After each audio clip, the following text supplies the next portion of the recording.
আজকের ভিডিওতে আপনি জানতে পারবেন সকালে ঘুম থেকে উঠে নারীর কোন অঙ্গটি স্পর্শ করলে একজন ব্যক্তির ভাগ্য উদয় হয়, সে কোটিপতি হয়ে যায় এবং তার ঘরে ধন সম্পদের বৃষ্টি হয়।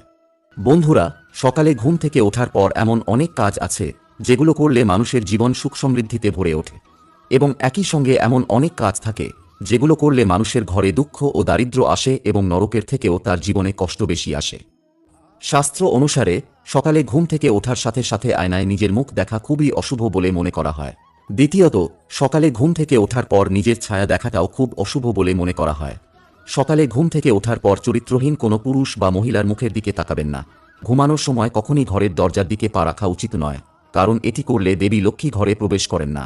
রাতে ঘুমানোর সময় আপনার স্ত্রীর কাছ থেকে ভালোবাসা চাইতে আপনার কখনোই লজ্জিত হওয়া উচিত নয়। ঘরের নারী খুশি থাকলে সেই বাড়িতে চিরকাল দেবী লক্ষ্মীর আশীর্বাদ থাকে। এর ফলে আপনার বাড়ি স্বর্গের মতো হয়ে যাবে এবং বৃষ্টির মতো অর্থ আপনার ঘরে আসবে।